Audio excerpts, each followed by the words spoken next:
All right, everybody. My name is Mahmoud Nasser. Today I'm going to be sitting with Philip Cooper. And before we get rolling, I want you to just kind of give him an introduction on yourself. Like how old you are, where you're from, what you did before this, how long you've been with us.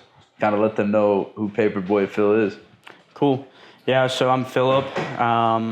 Been in sales for about 3 years now. I started March of 2022 in solar, and I live just outside of Savannah. And solar, starting out, it was cool because I've never obviously been in sales, so I thought it was cool that, you could kind of get out and go work for money, and if you don't work for it, you're not going to get it. So you find out what you are worth. So that was pretty cool. But after last year, it was supposed to be like my comeback year and, truly make the money that I wanted to make. And it really just didn't happen. So at that point, like at the end of last year, I was just like, dude, I need to find something else. Like I feel like I'm going out every day and I'm putting in the work and I'm just not getting the money I want to make. So That wasn't because you as a salesperson as well as the industry in general. yeah, I mean, I still take full ownership, right? I definitely could have been better. But kind of like Juan was saying, like I did see like the industry was starting to decline. And, I'd get excited about making a certain amount of money with a sale, and then things would come back to where I'm supposed to make X and then I'm making something else, because of adders and whatnot. But long story short, I started seeing life insurance, and I saw another company that I was looking into, and then come to find out, like a bunch of us solar guys were like, hey, we're moving into insurance. They found you. And I was like, I'm going to go with the squad, right? Because we had a little, a nice little group going on. So I wanted to stay with the squad. And yeah, so here I am. Been doing insurance with you guys for about 2 months now. And it's been good so far. And like, dude, your first, like I heard many great things before you even started. Like, can you kind of tell them, if you don't mind sharing, like what you did in solar your first year, second year, and third year, like what that looked like? Yep. So first year in solar, well, my first full year in solar, I made like right at 70,000, which wasn't bad, And then after that, I was like, all right, this is the year that I'm making at least 100,000, put my head down. And then market changes, deals getting canceled, not just getting the production that I wanted. And then I made 50,000 when my goal was to make 100,000. So like I said, that's the point where I was like, all right, it's time to pull the plug. I need to find something else to do because I feel like I'm putting in my effort and I'm just not necessarily seeing the output that I want, Yeah. No, and that was like the biggest thing like when I was talking to Joey was the industry was taking a turn. He was telling me like, dude, like the top guys went from doing whatever 20 to 35 installs a month, like maybe dropping down to 9. And when he told me that, I was just like, fuck, dude, that was like a third. So if you're making, for example, 300 grand, like that automatically drops to 100 grand. And that's just like an elite producer, So you can imagine for the whole team. And I think once you guys saw that proof of concept, like it is just, it's sales, but a whole different product or a different vehicle. And the sales process was simple. You know what I mean? Yeah. And before you got started, dude, you weren't always like good at sales or like even an outgoing person. Like even I heard some stories like when I was talking to him, I was like, dude, Phil turned into a man with us. Like when he started, he was fresh out of college, right? Yeah. I mean, to anybody that truly knows sales me, shaped you, yeah. Yeah. To anyone that truly knows me, like growing up, I definitely was the kind of guy that I'm in the room, I'm listening to everything that's going on, but I'm not like actually into the conversation and that kind of thing. So with sales, it really just taught me to open up to people. Every situation that I'm in this world is another situation to just tap into some other energy, that I feel like I was never really in, in the past. So that's been super cool, is to just learn how to talk to people and just bring out, myself. Yeah, because that's all it is just communication. And even like, dude, before this industry, like I couldn't go up to a random stranger and be like, "What's up, man?" But now I can go up to a random person and like, dude, I got the opportunity that'll change their life. Or if I'm talking to someone, like I can protect their family like right off the rip. and I can have that conversation with. And another thing is like I stopped fearing what people thought of me, is because like when I got into this business, is like not only like yes I've grown a business, but I also like developed into a businessman, and I've also like I've seen myself grow in the way I talk, the way I carry myself, and it's something you start to notice too. Like it changes not only you, but you'll start changing others' lives as well. Also, too, with sales, like I feel like anything that's going on personally, if I'm feeling down, my bank account isn't where I want it to be. One way to fix that is to work, and every time I work, I feel better. So, I feel like that's the biggest thing for me is like if I'm feeling a little off with the gym, go work and feel better, and then with dialing, if I go and make 300-400 calls in a day, regardless of how many sales I get, when I put my head to rest, like I'm fine, feel a lot better. No, because you understand it's the law of numbers after doing it for so many years. Yep. It's like one of the things I realized, like going to a convention is like, dude, and I was out there that first year and I heard guys with thick accents like say like they sold almost $1 million, $800,000. And I was like, dude, if I can just do half of that, like I'll be good. And you just got to be able to bet on yourself every single day like you've been able to do. Mm-hmm. Now we're talking about how you were getting cooked a little bit, like what you do on those days. How did you earn the nickname Paperboy Phil? So one day, it was a rough day, and you came in and you were like, so how we doing? And I was like, right now I just feel like I'm driving down Cook Street. And I was like, but here in a minute, we're gonna take a left and we're gonna pull off to Paper Lane. And sure enough, made a few more dials and then I was on Paper Lane. That's how you got Paperboy Phil. Absolutely. Absolutely. Now, dude, people say it all the time, like I wish I would have found this sooner, or this and that. But do you feel the same way, or are you kind of glad you went through what you went through with the other companies and the hardships? Definitely. I mean, I feel like I do wish I was in this, right when I graduated high school. But to piggyback on that, I feel very grateful to go all in on something and not see a result, because I feel like it did make me a better person. Those days and those weeks, honestly, where I would go out, no, and I'm not getting anything for it, but just knowing that there is like light at the end of the tunnel. And if I just kept pushing, that I would either make it out in that industry or I would find something else like this to where it's going to pay out, in the end. So. No, and all those experiences you went through, like those no's on the doors, the hardships, going out there and traveling, that taught you a skill set and the grit that not many people have. You know what I mean? Like getting a door slammed on your face and told like, fuck off, or I'm going to call the cops on you. How does that feel compared to being told no on the phone or like getting hung up on? It's not nearly as bad. Not nearly as bad.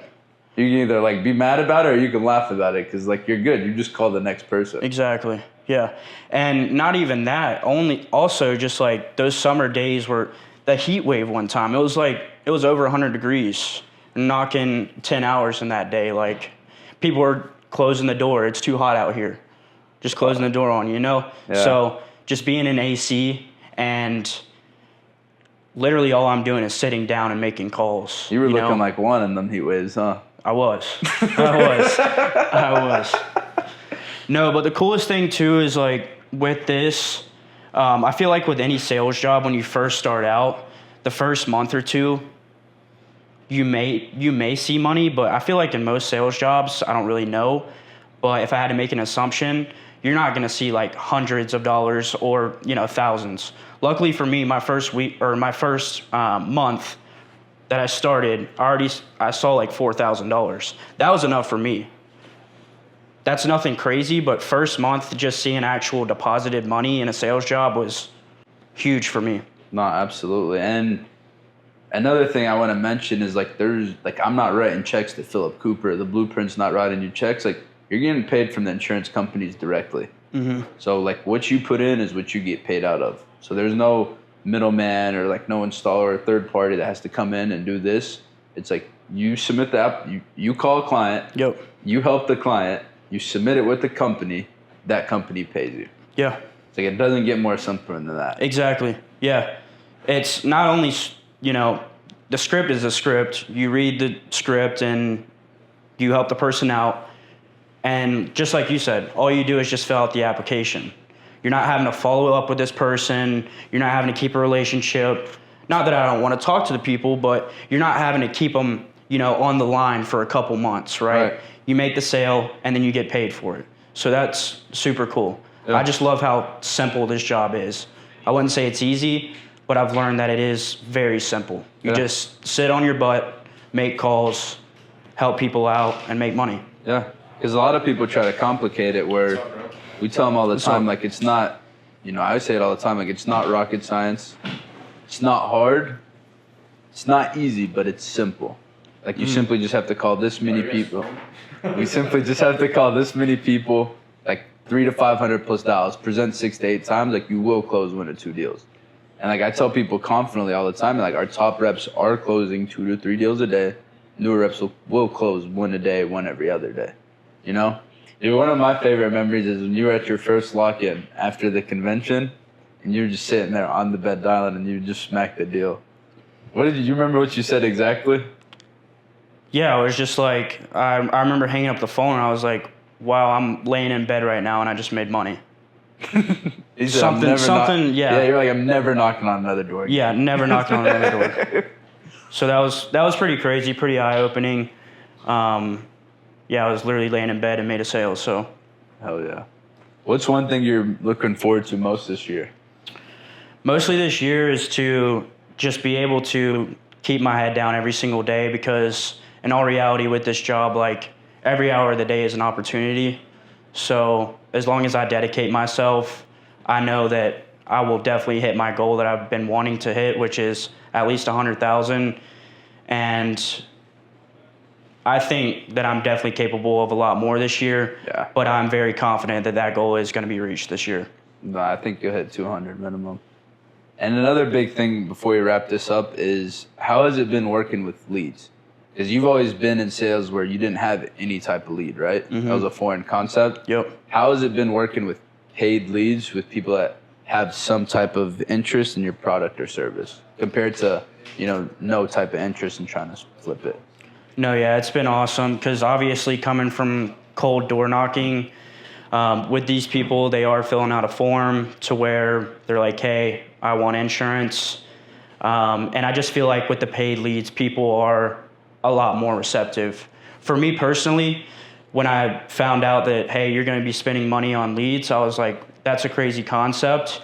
But when I started seeing it as a business, with a business, you invest money in your business and then you make profit. So that's the biggest thing for me, is just looking at it a little bit different. Like, hey, this is a business.